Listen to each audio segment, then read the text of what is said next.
我間紙紮鋪子同死人做生意，有個過咗身嘅老人家話自己間屋漏雨，叫我喺佢墳前燒間別墅俾佢。老人家個仔紮爛晒啲紙紮，話我想益錢。到佢生意一敗塗地之後，佢幫我點咗千盞長明燈，求我幫佢。我望咗望個墳上面啲新草，呢個墳入面埋嘅根本就唔係你阿爸，孫小姐。呢度就係我老爺嘅陰證。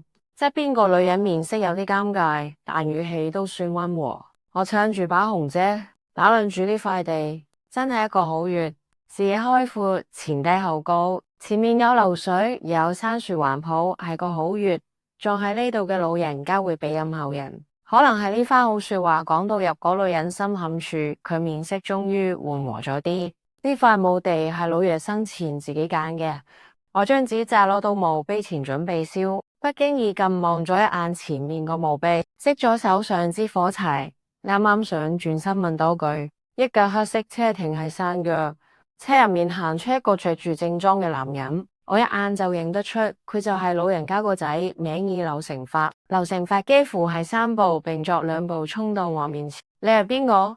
嚟我阿爸個墳前做乜嘢？問完我，佢又空側邊嗰個女人，你係咪癲咗啊？點解乜人都帶嚟阿爸個墳前？我將頭先同嗰女人講過嘅話再講一次。我係紙紮鋪老闆，你阿爸同我講佢住嗰間屋漏水，所以想同我訂一間紙紮別墅。我而家嚟燒俾佢。我話陰公咯，佢就搶住講，語氣非常之差。我阿爸過咗身咁多年，你唔好攞佢名義嚟呃錢。為了安撫佢激動嘅情緒，我再次耐心地解釋，劉先生。酬勞你阿爸已經俾咗我，唔需要你再出錢噶。劉成發冷笑一聲，雙手叉腰，咁你燒啦，我就喺呢度睇住你燒。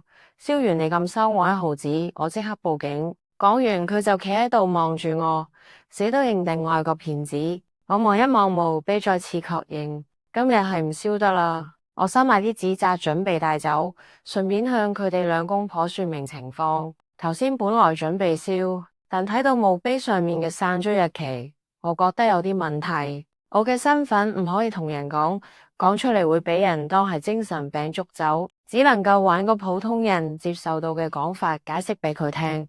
你阿爸報夢俾我，話自己住嗰間屋漏雨，但我睇你阿爸個陰就黐條河好遠，根本唔可能被水淹。我嘅講法已經好委婉，其實我見到嗰個老人家全身濕漉漉。好似成個人浸喺水入面咁，我仲喺度諗緊點樣說服你家人個陰陣有問題。劉成發就打斷我，就算真係要報夢，我係佢親生仔，佢點解唔報夢俾我，反而要揾你一個外人？頭先又話免費燒，而家又話有問題唔燒，你哋呢啲招搖撞騙嘅，我見得太多啦。講咩超度做法事，下一步就係要錢啦，係咪啊？佢一腳踢翻我收好咗嘅紙紮。攞住你啲嘢，快啲滾！少喺呢度扮神弄鬼，呢個人有嫌入，好衰唔分，話都唔俾我講完就發脾氣。嚟人都有三分火，更何況我呢個紙人？我將俾佢踢返嗰間別墅，攞到遠少少嘅地方點火，送俾啲孤魂野鬼啦。一陣陰風吹過，我把遮輕輕晃咗幾下，應該係啲野鬼向我表示感謝。我行到劉成發面前，劉先生，你阿爸唔報夢俾你，係因為鬼魂入夢會消耗活人嘅精氣，佢唔捨得傷害你，所以先揾上我。你可以唔信我，但你唔可以否認緊。你阿爸葬入呢個陰宅第3個月，你嘅生意就開始有起色。下葬1年，你事事順利；下葬3年，風水聚氣養成，你嘅生意直情係如日中天。男人面色一僵，轉頭望住佢老婆。你點解乜都同人講？女人啱啱先俾佢敲完一次，而家又俾佢鬧眼圈，即刻紅晒。我乜都冇講過啊，係佢揾到我話受咗囑託，要喺墓碑前燒啲嘢。我以為係阿爸朋友個孫女，先帶佢嚟咋。男人又轉過頭望住我，而家啲騙子真係勤力啊！呢人之前仲要將人哋身家打聽得清清楚楚。我唔想再同佢糾纏，轉身就走，行咗幾步。我上咗相，都係轉反身。你阿爸已經俾咗酬勞我，但我未完成答應佢嘅事。我從來唔欠人嘢，所以有幾句說話想叮囑你：少着白衫，夜晚12點前返屋企。你阿爸個音就真係有問題，你最好搵人睇睇。諗到同呢兩公婆翻咗面，我就唔想再喺佢哋面前偽裝。我唔再用腳行，而係借住一陣風，輕飄飄咁飛咗落山。我間紙紮鋪子同死人做生意，因為我需要嘅唔係錢，而係功德。我細個嗰陣出咗車禍，父母當場過身。爺爺見我含住一啖氣唔肯咽落去，先將我嘅魂魄用茅山秘術封禁喺紙人入面。我唔係人，亦唔係鬼，同精怪冇分別。人生喺世，行好事，做好人，功德先會越傳越多，先會更長壽。相反，做咗衰事嘅人，傳咗功德，雖然暫時睇唔出分別，但因叉手頭上嗰本賬簿係記住晒。我冇肉身，只能夠靠人哋嘅功德暫存喺世間。地府嘅鬼魂可以喺每個月15借住雲遮月嗰陣短暫咁遊蕩一陣。劉老先生入嚟鋪頭嗰日，成個人濕漉漉，我以為係水鬼，點知佢話自己間屋漏雨。盧先生生前樂善好施，待人隨和，功德滿滿，所以好豪爽咁攞咗功德同我還咗一棟別墅。我唔係佢親屬，普通燒法佢收唔到，一定要去墳前燒俾佢，先會發生同劉成發夫婦嗰場過節。呢單生意暫時做唔成，我要俾劉老先生一個交代。佢可以嚟搵我，但我唔可以去搵佢。返到紙紮店，我點起3支香，口中喃喃自語：劉老先生，今日我去咗你個陰陣，發現太對路，鬼魂唔知陽間事。我想你都唔知發生咗咩事。如果再有機會，你都係親自報夢俾劉先生啦。你嘅功德我收咗，但我唔會白收。等劉先生整返好你個陰症，我一定會去墓前親自燒返等界嘅嘢俾你，將香插喺香爐入面，睇住垂直入地嘅白煙，諗俾我嘅話佢已經聽見。1個月後，我正喺度接待緊嚟鋪頭揀紙紮嘅亡魂，身上突然亮起功德金光。金色光芒太盛，嗰個亡魂嘶一聲就跑走咗。正想上香揾個陰差問下到底係邊個俾咗咁多功德我，腦入面響起悲戚嘅聲：孫姑娘，求下你顯顯靈，救下我哋一噶啦！嗰把聲越來越清晰，唔單止聲清晰，腦入面好似出現埋畫面。劉成發個老婆黃鳳回正跪喺蒲團上面，手入面點住長明燈放喺供奉台，佢一邊點一邊喊。係我哋當初有眼不識泰山，禍犯咗你。如果你聽得到我嘅祈求，請你嚟救下我哋一家。我明白啦，我身上嘅功德係長明燈加埋嚟嘅。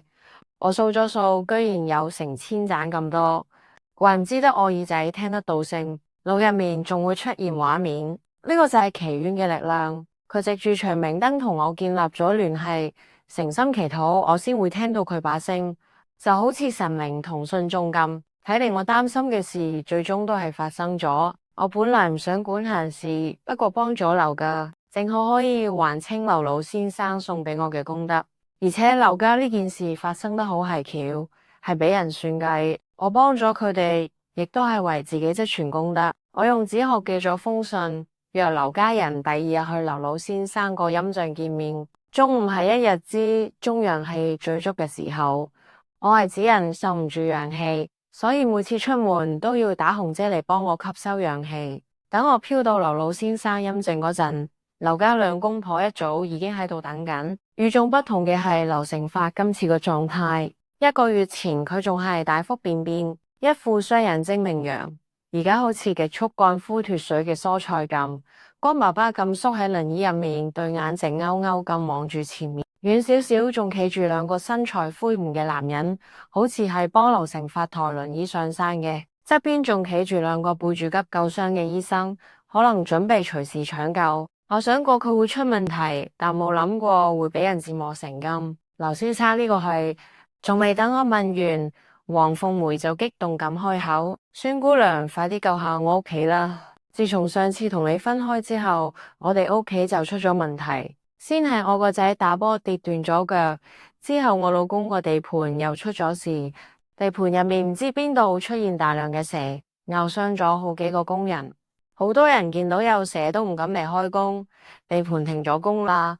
我一邊聽佢講，一邊繞住個墓地行咗幾圈，仲有冇一齊講埋出嚟，唔好漏咗細節。黃鳳梅點點頭，繼續講落去。仲有就係我老公，佢喊到講唔落去，我幫佢補充，劉先生冇聽我話，佢唔單止着咗白衫，甚至喺胸前戴咗紅花，係咪？黃鳳梅塊面有一瞬間嘅驚訝，然後承認佢應該對我嘅能力已經見怪不怪。我行上前查看劉成發，佢好似失咗魂咁，呆呆咁坐喺輪椅度。我抬起手喺佢眼目前晃咗晃，佢眼珠都冇跟住喐，佢係點樣變成咁？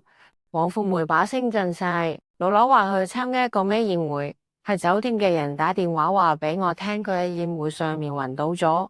我喺醫院見到佢嗰陣，佢就已經係咁樣。全面檢查之後，醫生都講唔出有咩問題，只係叫我哋先休養。孫姑娘，老劉到底發生咗咩事啊？我攞出袋入面個碗，用紙剪咗個小人喺碗入面點着。我冇估錯，佢係俾人偷咗一魂一魄去結姻親。黃鳳梅即刻慌晒神，咩話結姻親？我示意佢唔好講嘢，攞住點着咗嘅紙人放喺劉成發個下巴位。到底發生咗咩事，仲要叫佢自己嚟講？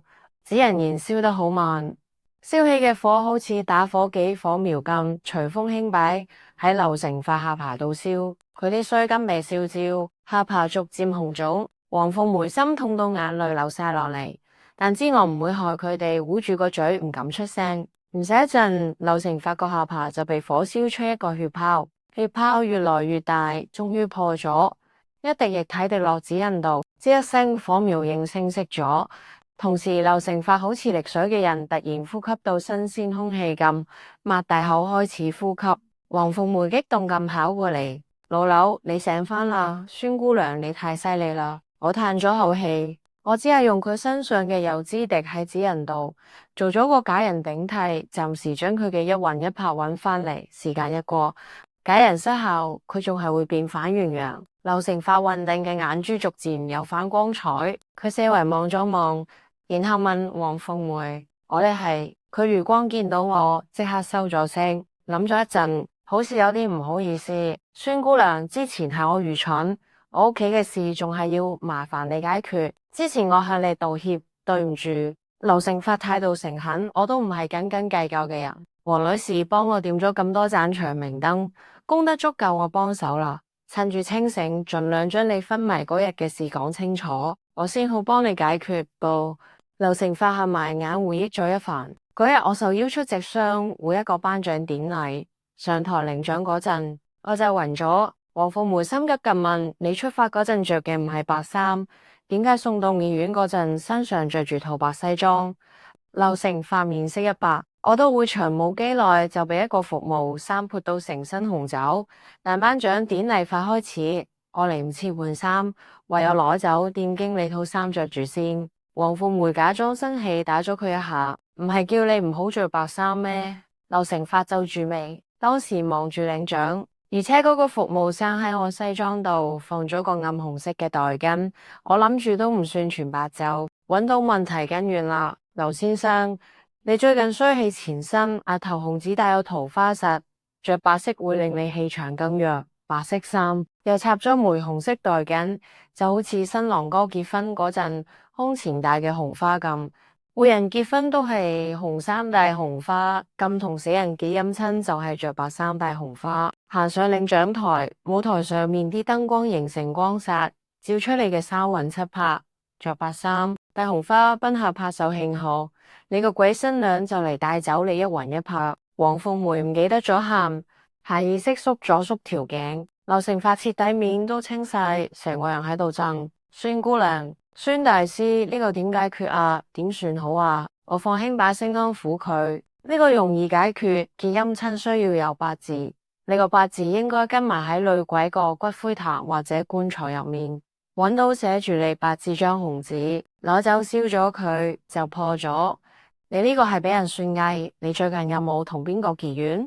劉成發同黃鳳梅聽到可以解決，面色好咗好多，開始諗身邊嘅人。我平日對下屬好大方，亦從來唔壓榨工人，冇同邊個結怨。講講下，黃鳳梅諗到啲嘢。孫姑娘，你上次話我老爺個陰脊出咗問題，會唔會係呢度連累？講完佢眨咗幾下眼，有啲唔自在。其實你嗰日飄住落山，我見到，我知道你唔係普通人，我係信你講嘅嘢，所以當地盤出事嗰陣，我背住老樓揾咗幾個風水師傅嚟睇我老爺個陰症，佢哋幾個都話呢個陰宅嘅風水被破咗，大張旗鼓咁做法事，但根本冇用。之後我個仔話同朋友出去露營，12點前冇返屋企，佢喺樹上面跌落嚟斷咗腳，我叫咗黃鳳梅過嚟，飲咗墳墓下面條溪水，係甜定係苦？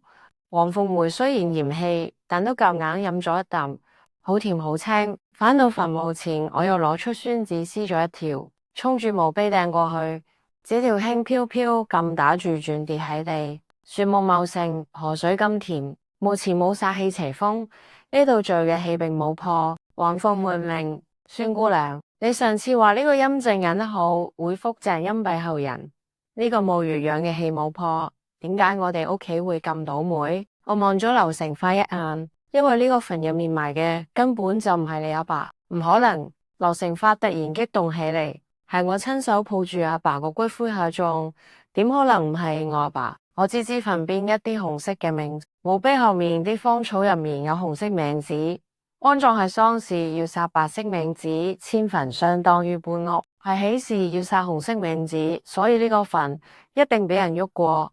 其實我只係隨便揾個藉口，因為我可以咁知道地底埋住嘅人。劉老先生墓碑上面寫住生卒年月日，佢安葬喺呢度按年，但墳入面個屍骨已經死咗7年。劉成發氣到想喺輪椅度企起身，咩人咁狠毒啊？要話我阿爸個墳俾我知道係邊個，我絕對唔會放過佢。我將心入面嘅諗法話俾佢哋聽。劉先生，你身邊有冇啲朋友或者親戚原本好倒霉，喺呢1年之內突然轉運，甚至一夜之間就富貴咗？劉成發努力諗咗諗，講真，我係做工程嘅，識嘅人太多，我真係記唔到。我想咗想。呢個人同你屋企好熟，知你阿爸個墓地位置，呢種咁好嘅墓穴下葬時間有講究，如果亂挖都會犯忌諱，佢起碼要知你阿爸過身時間同下葬時間。1個月養氣同陰蔽後人最短都要3個月。遷墳要揀時間，特別係將人哋遷走，將自己人再遷入嚟，揀日子擺陣，再等墳上面啲土風乾，最少都要10日。呢個人知你嘅行程，甚至可以控制你嘅行程，起碼呢10日內你哋係唔喺屋企嘅。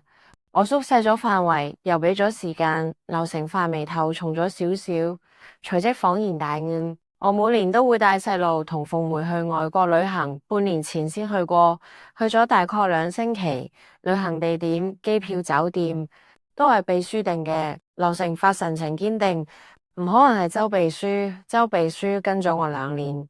冇咩倒霉跡象，亦睇唔出一夜暴富，而且我哋旅行佢都有跟埋去。除咗周秘書，我真係諗唔到邊個可以咁準確知我行程。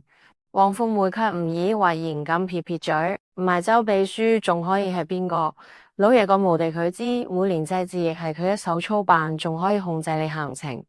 都呢個時候啦，你仲偏幫佢？劉成發牛脾氣都上嚟，我係佢老闆。我佢先可以更好，我破產死咗，佢就失業啦，知唔知？佢害我對佢有咩好處？黃鳳梅塊面紅晒，話唔定佢同人合夥算嘅，你呢？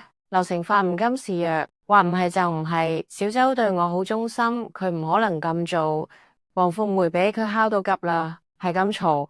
劉成發自覺喺我面前丟咗面子，大喊一聲：唔好嘈啦！黃鳳梅見劉成發真係發火，即刻收聲。劉成發順咗機口氣，轉向我：孫姑娘，我哋可唔可以直接了當解決咗件事先？等我好返，再慢慢揾係邊個？你會唔會咩占卜或者算命，算一算係邊個？我搖搖頭，我學嘅係茅山術，對占卜唔太精通，而且就算我算到出嚟，你都唔可以去報警，話係我算命算到出嚟，警察會當你係神經病捉走。我雖然可以通鬼神，但神鬼唔關人間事，我就算問咗，佢哋都唔會話我聽。黃鳳梅又喊起嚟，咁點算啊？唔通我哋一直咁倒霉落去？我思前想後，有咗計喎，我收咗功德就唔會置之不理。既然我哋有咗懷疑人選，咁接落嚟行事就要背住佢，唔好俾佢發現。劉成發想講啲嘢，又喺我注視之下冇開口。黃女士，你先打電話俾周秘書，就話叫佢去外地聯絡幾間控醫院，你要幫劉先生轉院。黃鳳梅急忙答應，然後撥通咗周秘書電話。佢掛咗電話，鬆咗口氣。周秘書話佢而家就訂飛，今日就出發。我留出香爐放喺東方，點起3支香插喺香爐入面。上敬神明，下敬鬼差，諸事皆宜，百無禁忌。我將香插好，青煙裊裊上升，冇發生任何事，平平靜咁燒完。我向東方深施一禮，謝過，收起香爐，轉身對兩公婆講，確定周秘書走咗之後，離開佢接觸到嘅關係，請幾個人，我哋今晚挖墳，幾個身壯力健嘅工人攞住鏟，有啲唔敢落手。大姐，呢啲挖墳嘅事係有忌諱，你哋有冇揾過陰陽師傅睇過？黃鳳梅有啲驚，畢竟半夜挖墳，諗下都覺得恐怖。揾人睇過啦，你哋話啦，冇問題嘅。4個工人攞住鏟同轎企喺度唔敢喐。遷墳呢啲事我哋都做過唔少，邊有半夜挖？再講你呢度起碼都要有個陰陽師傅喺側邊睇住時辰啊，就咁隨便挖，挖出咩事？仲唔係我哋幾個倒霉？黃鳳梅有啲為難咁望住我。我無奈唯有攞出紅色冥紙殺咗幾把，諸事皆宜，百無禁忌。你哋話啦，我就是陰陽師傅。幾個人互相望咗望，猶豫不決。或者係黃鳳梅俾嘅價錢高，又或者係唔想白行一趟。佢哋一咬牙，終於開始動土。黃鳳梅推住恢復反千外陽嘅劉成發暗自流淚。孫姑娘，可唔可以用返日頭嗰個方法，再令老老醒返啊？我拒絕咗佢嘅要求。人有三魂七魄，少一魄瘋癲，少一魂痴傻。其實好多失去意識嘅人都係因為少咗魂魄，但肉體嘅傷害會迫使魂魄返去身體入面。不過呢啲人往往俾屋企人保護得好好，並唔會出現身體損傷嘅事，所以魂魄會喺出面遊蕩，返唔到嚟。呢個亦可以解釋點解有啲痴傻嘅人跌一跤就好返，或者盲咗嘅人出咗咩意外又睇到嘢。但劉先生唔同，佢一魂一魄被驅住咗，就算我用茅山術做個假人頂替，到咗時間被發現，魂魄仲係會返去。等聽朝再叫啦，佢可以維持得耐啲。黃鳳梅有啲失望，呆呆咁睇住工人挖墳，同我閒聊。孫姑娘，老劉而家遇到嘅事係咪我老爺喺度作怪啊？當然唔係，劉老先生係好溫和善良嘅人。陰就被挖，最好嘅風水氣運被破胚。你哋只係唔會處處順利，但亦唔會倒霉。你哋所遭遇嘅呢一切都係人為催動嘅。黃鳳梅將所有注意力轉移到我嘅話上面。到底係邊個咁狠毒啊？我安撫佢，如果我冇估錯，被玩人尾老爺陰就入面具屍體係未經火化嘅，仲係一具屍骨。安葬屍骨同安葬骨灰有唔同方式。幫對方嗰個陰陽師傅非常唔專業。佢知時辰同方式，但唔知小細節。正常安葬屍骨嗰陣，頭朝上，腳喺下，但呢片山係有坡度嘅，唔係平坦地面。呢個就導致屍骨處於一重傾斜狀態，呢個不利於財運。應該係玩月嗰個人發現，就算還咗月，佢都只係運氣好咗少少，並冇即刻暴富，所以先再出手對付你哋。但我諗唔通，嗰個人明明等風水聚氣養成就可以，點解要對你哋屋企出手？所以我先會問你哋係咪最近同邊個結怨？黃鳳梅沉默不語，努力諗呢幾年嘅恩怨。挖到啦，工人大大聲議。我準備行過去，黃鳳梅卻一臉驚惶咁退後幾步，佢眼神怯生生咁望住我，好似問緊我佢係咪可以唔使過去。你喺度陪住劉先生啦，我自己過去就得。但黃鳳梅眨咗眨眼，好似下定決心咁。冇事，我同你一齊過去。佢不停咁吞口水，好似想壓制住嗰粒塊要跳出嚟嘅心。我吩咐工人將副棺材抬上嚟，再繼續向下挖。幾個工人雖然唔明我要做咩，但棺材都挖咗，挖多啲嚟都冇咩所謂。又向下挖咗1米，我叫工人停手。攞出預先寫好嘅序氣，扶掟入坑入面。可能係身邊有幾個壯男，而且乜事都冇發生。黃鳳梅膽量大咗，孫姑娘咁樣就得啦。我搖搖頭，隨即對嗰幾個工人講：我要等天光開棺，願意留低嘅工錢翻3倍。不過屬雞同屬狗嘅唔可以留低。4個人表示自己都係其他生肖，亦願意留低幫手開棺。我吩咐其中2個休息，叫另外2個跟我過嚟，將劉先生抬起嚟，放落墓穴入面呢。2個工人驚訝咁望住黃鳳梅。黃鳳梅雖然疑惑，但冇再問長問短，點頭答應。呢位小姑娘，我哋只係做體力勞動，活埋呢啲事我哋唔做得。係啊，呢個違法。2個老實人搞到我忍俊不禁。我唔係要活埋佢，佢病咗，將佢放落穴入面沖一沖陰氣，有助佢恢復。佢哋經常做呢啲活，見過太多稀奇古怪嘅事。聽到我唔係要活埋，幾個人連忙應承，將劉成發抬入坑。時間1分1秒咁過，喺天色準備變清嗰陣，坑入面傳嚟驚叫聲。我話俾黃鳳梅聽，陰氣亦可以令一魂一魄暫時翻去身體。黃鳳梅喜出望外，急忙跑過去睇，係劉成發醒咗，見到自己躺喺墓穴入面，以為自己死咗。幾個工人即刻將嚇到手軟腳軟嘅劉成發由坑入面拉上嚟。我睇住草葉上面漸漸凝結嘅露珠，轉身坐喺劉成發頭先座嗰張輪椅度，推住輪椅行到劉成發身邊。劉先生唔介意我坐你呢張輪椅啊？劉成發緩過神嚟，喐下手腳，又喺黃鳳梅攙扶下企咗起身。唔介意，你坐。太陽升起，地上啲草葉好快會有露水。雖然茅山幻術令我睇落似正常人，但我始終係指人唔可以沾水。當晨曦第一縷陽光照到棺材上面，我示意工人開棺，棺木被撬開，幾個工人熟練咁向後避咗避，並冇想象中嘅腐臭味傳嚟。棺材入面只有一具白骨，由身上着住嗰套壽衣紋樣款式嚟睇，應該係個男性。劉成發親眼見到自己阿爸個墳入面埋住人哋，即刻火都嚟埋。佢衝到棺材前面，想將副棺材推翻，但棺木好重，佢根本推唔喐。隨即伸手攞棺木入面啲骨，一邊掟一邊嗌：落火嚟！我要一把火燒咗呢啲骨。劉先生，呢個唔得！我急忙叫住佢：死者為大，呢個係佢子孫做嘅業，同佢冇關。你咁樣隨意處置佢屍骨，係會背因果、損功德。再講，而家係法治社會，你呢個叫侮辱遺體罪。劉成發停咗手，一臉委屈咁望住我。我阿爸啲屍骨唔知喺邊俾呢個人享福，呢啖氣我真係吞唔落。冇關係，只要將呢具屍骨喺太陽下面曬3日，佢身上凝聚嘅氣就散啦。到時術法反噬，你身邊呢個人會非常倒霉。你只要留意邊個倒霉，然後揾佢出嚟。話音未落下嘅到時，灑林間江風驟起，劃空咗嘅墓室入面，肉眼可見咁升起一股旋風。我面色一變，冇呢個月入面養嘅氣要散啦。我轉向嗰幾個工人，我頭先講咗屬狗同屬雞嘅人唔可以留低，你哋點可以講大話？呢個異象好嚇人。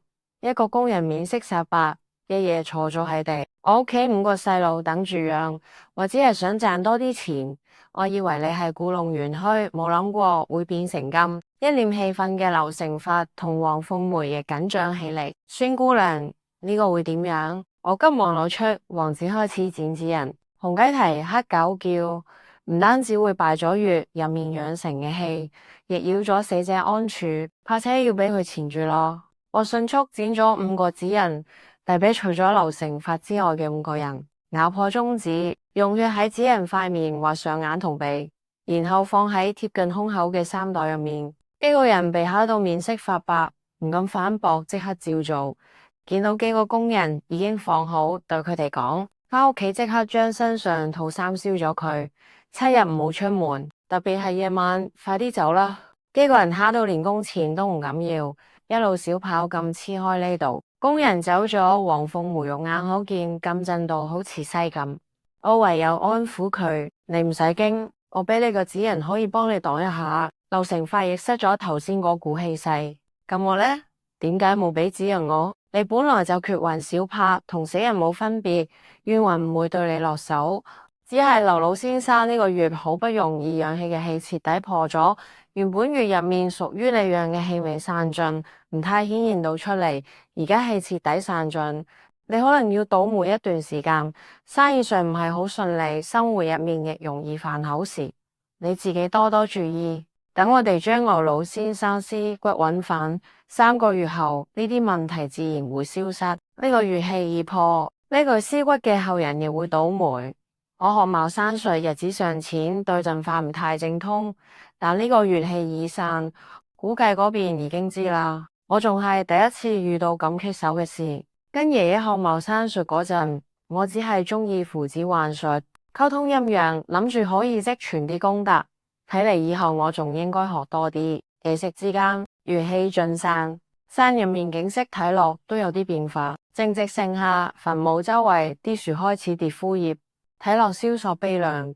劉先生，我本來想用穴氣養下你個魂魄，再用法術固魂，而家穴氣散咗，你只能靠自己啦。我剪咗個紙人，畫咗道符，叫佢握緊。劉先生，夜幕降臨嗰陣，你一魂一魄會再次屍體，你勾住呢個紙人，嘗試將精力集中喺呢上面，到時你就可以睇清楚你身處嘅地方。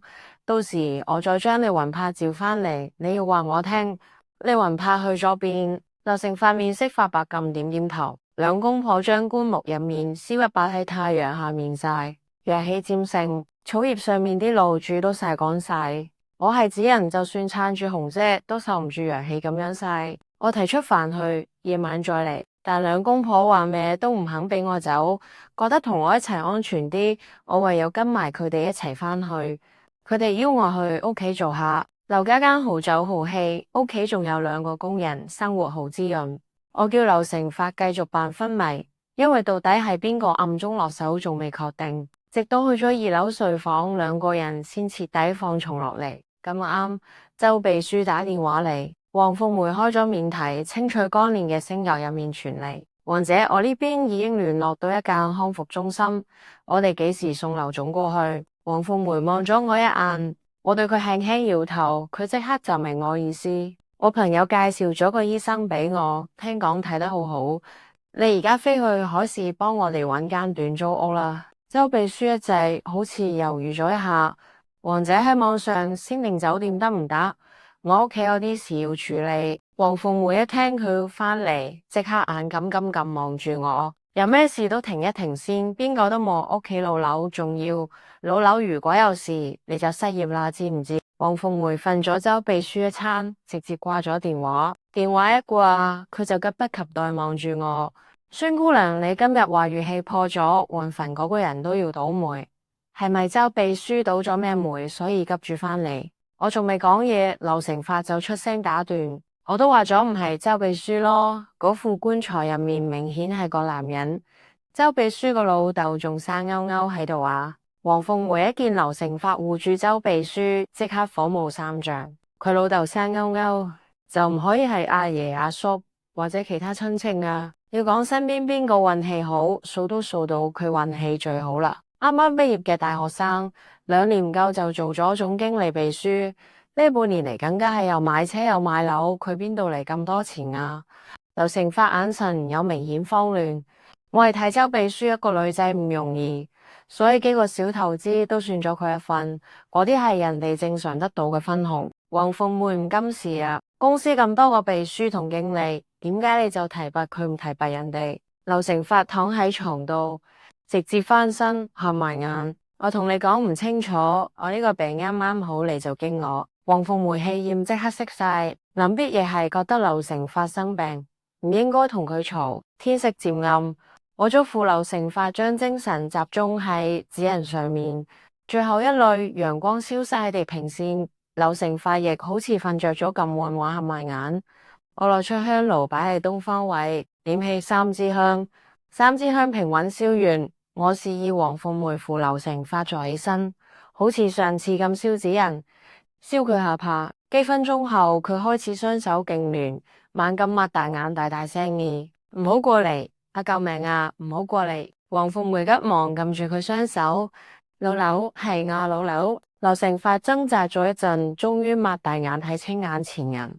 返到熟悉環境，劉成發呆咗一陣，隨即大喊：唔好喊啦！你見到啲咩？位置喺邊度？劉成發滿眼淚水，手足無措到好似個細路咁。我見到女鬼，佢話要帶我走，要帶我走啊！我皺起眉，位置你去咗咩位置？仲記唔記得？劉成發眼神閃爍，猶豫咗半日先講出口：係興海小區。興海小區，黃鳳梅恍然大悟。興海小區唔就係周秘書個屋企？我就話係呢個賤人啦，你仲一直維護佢。講起之間，黃鳳梅恨鐵不成鋼咁喺劉成發身上打咗幾下。而家唔係爭吵嘅時候，即刻趕去興海小區攞翻劉先生嘅生辰八字。興海小區喺城西，有啲殘舊。爬上6樓，黃鳳梅同劉成發已經氣喘吁吁。呢度係周秘書之前個屋企，後來佢買咗新樓就唔喺呢度住啦。黃鳳梅解釋住，佢啱啱想敲門，我抬手打斷。我出錘，伸大把鉸剪，輕輕一敲，門應聲而開。屋入面腐臭味好濃，我抬手開咗牆上面個掣，跟住嗰一剎那，身後兩公婆鼻下度移咗出嚟，一副紅色棺材擺喺客廳中間，由棺材接縫唯有液體滲出，好似屍水咁。棺材上面纏住密麻嘅紅繩，繩上面仲貼咗好多符紙。身後劉成發喺度口窒窒，就喺呢度。黃鳳梅只係望咗一眼就唔敢再望。我將手入面把鉸剪遞俾劉成發，你去將啲紅繩剪斷，開咗副棺材，入面應該有一張紅紙，係一張合婚書。用呢把鉸剪將屬於你個生辰八字剪落嚟交俾我。劉成發唔敢相信咁望咗我一眼，冇喐。你仲想唔想活啊？佢猶豫再三，震住手攞起我手入面把鉸剪，壯住膽行過去。鉸剪好利，幾下就將紅繩全部剪斷。推開棺材用咗唔少力，當棺材推開嗰一刻，刺激嘅味四散開嚟，衝到劉成發一口咗出嚟。快啲！我催促住佢。佢抹咗兩下嘴，往棺材入面望咗一眼，就唔敢再望，迅速攞出紅紙，剪咗一塊紙，瘋狂咁衝向我。你哋點解喺呢度？身後響起熟悉嘅聲。我轉頭望，一個身材嬌小嘅女人企喺樓梯位。黃鳳梅嘔到塊面通紅，但仲係利落咁上前一步，直接俾咗嗰個女人一巴掌。周雨晴，你呢個賤人，我哋自問待你不薄，你點解要咁樣害我哋？周雨晴應該就係電話入面聽到嗰個周秘書，佢捂住塊面，眼淚即刻流出嚟。或者佢支支吾講唔出嘢個樣，令黃鳳梅更加肯定就係佢喺度搞鬼。我哋屋企出咗事，你一個秘書就可以無法無天啦。我話你聽，就算我屋企人死晒，你都唔會得到一分錢。你而家被炒咗啦，我仲要告你，告到你傾家蕩產。黃鳳梅抱扇咁大嘅巴掌落在周雨晴身上，佢冇辯解，只係護住塊面默默流淚。嘔完嘅劉成發行住虛浮嘅腳步過嚟拉教。雨晴，你睇下你做嘅好事。劉成發將周雨晴拉到門口，周雨晴望咗屋入面一眼，控制唔住尖叫起嚟。劉總，呢個唔係我做，呢間屋我好耐冇住啦，而係鄰居打電話俾我話屋入面有味，我先急住返嚟。黃鳳梅喺身後訓斥，人贓並獲，你仲要狡辯？我眉頭一跳，打斷佢哋。唔係佢做嘅。黃鳳梅一臉疑惑，呢副棺材都喺佢屋企啦，點會錯啊？我攞出背囊入面跳動不安嘅指引查看，有人喺度喐個墓穴，我哋而家要即刻過去。時間緊迫，恢復咗精神嘅劉成發將油門踩到底，以最快速度趕去山入面。開下佢好似諗起啲嘢，我諗起啦，舊年我哋開發嗰陣挖到一副棺材。當時已經傳出去啲樓唔好賣，就將件事瞞住咗。我記得隨住棺材一齊挖出嚟，仲有一箱書，都係咩風水書。我嚴吉利叫你處理咗佢，你冇燒咗佢啊？周雨晴帶住喊腔回答：我當時想燒咗佢，但我男朋友話呢啲書係古籍，可以賣錢嘅。我諗住燒咗都幾可惜，就俾咗佢啦。黃鳳梅即刻對住周雨晴破口大罵，一直到咗墓地先停，仲未靠近墓地，遠遠就見到火光，煙霧繚繞，山林睇落好似起霧咁。暮色朦朧中，一個男人一邊燒紙，口中念念有詞。行近先見到男人將墳墓附近7棵樹綁上紅線，將自己圍喺入面。七星聚氣陣，見我停低，劉成發都唔敢上前。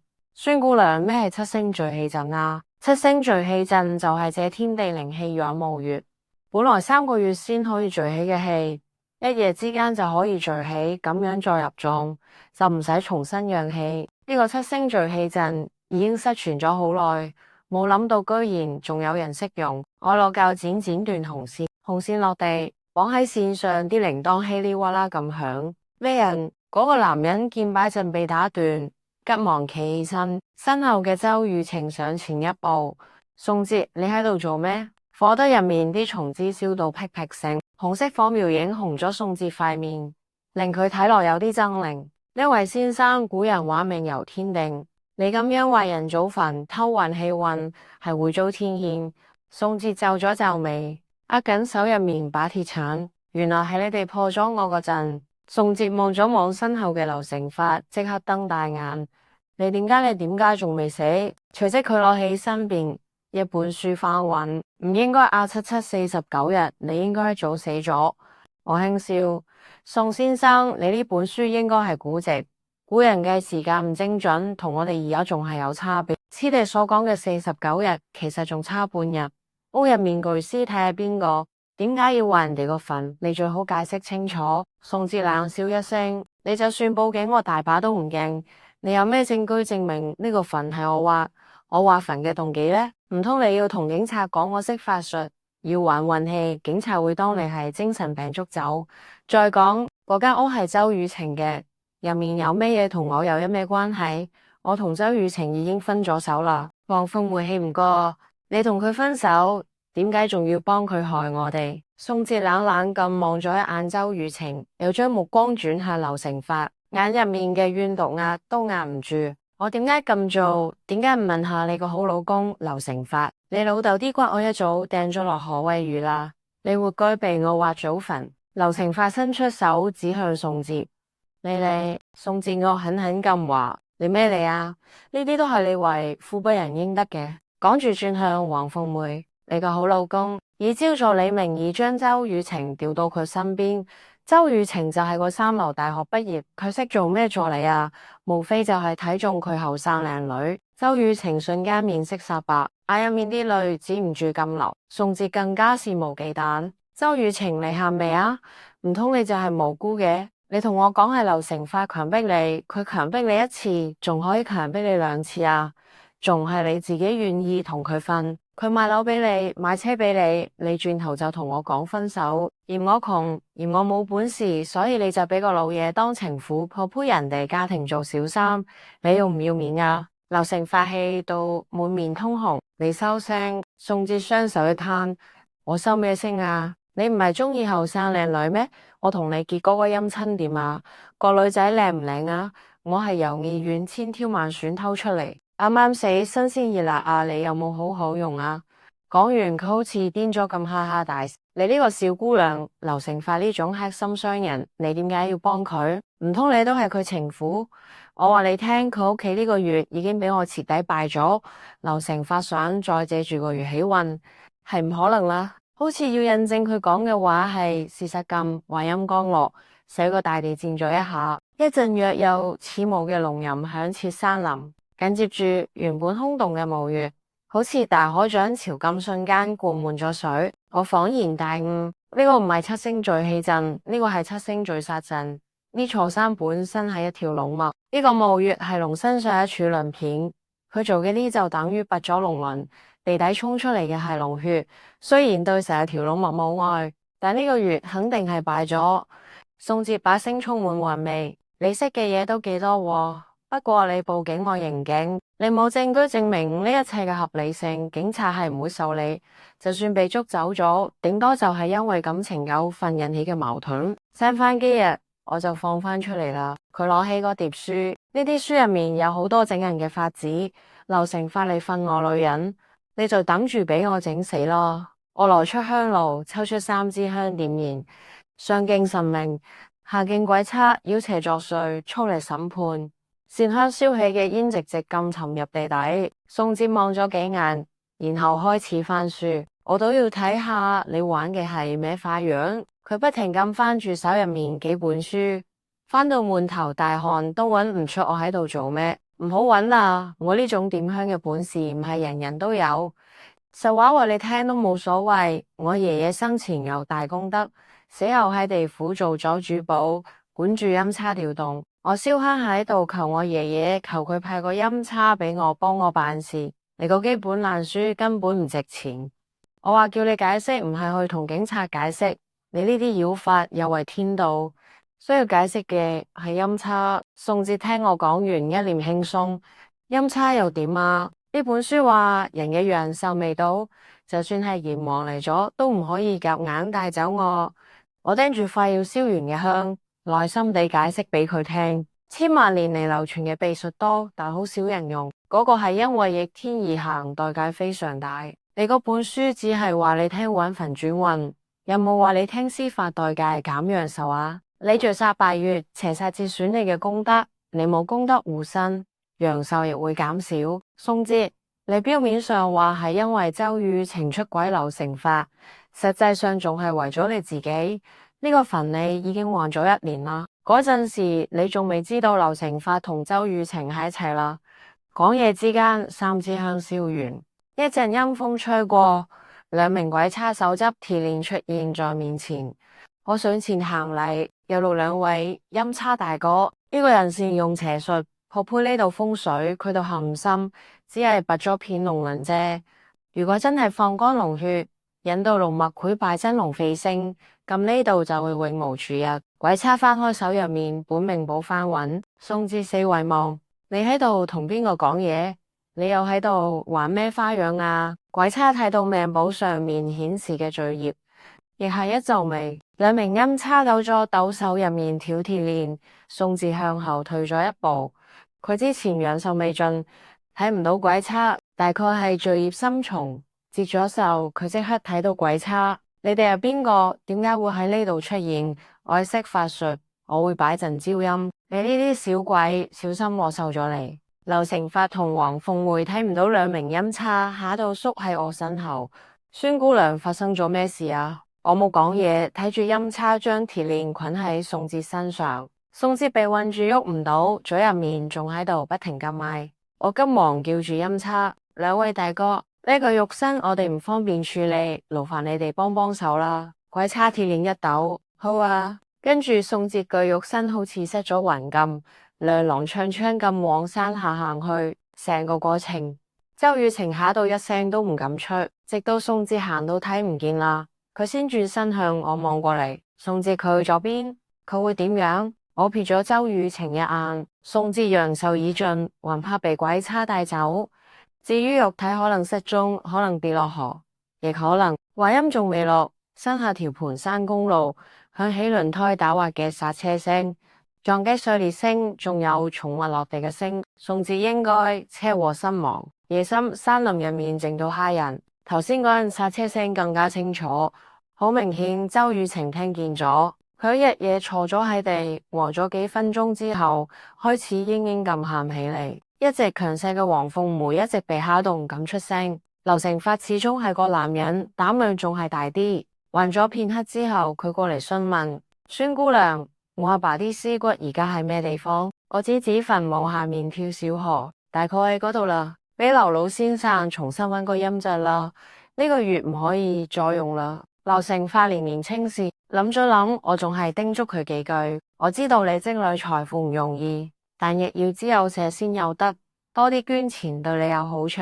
你以為你同周雨情只係你興起玩下啫，無非就係俾啲錢財。世上冇無緣無故嘅緣分，你呢個叫桃花煞。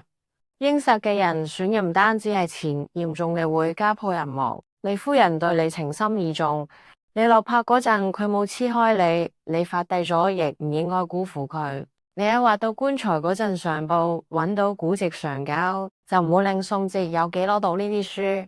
你唔招惹周雨情，亦唔會引嚟宋哲報復。你要記得，你所遭受嘅一切都係因果報應。劉成發病，我瞓到塊面通紅，低頭唔講嘢。事情辦完，我就黐開，行到半山腰回頭望，黃鳳梅正喺度大大聲喊鬧兩個人。劉成發額頭仲係紫晒氣縈繞，呢個桃花煞並冇破，而坐喺地度喊嘅周雨晴肚入面已經有咗骨肉。佢哋之間嘅糾纏並唔會結束，但呢啲同我已經冇咩關係啦。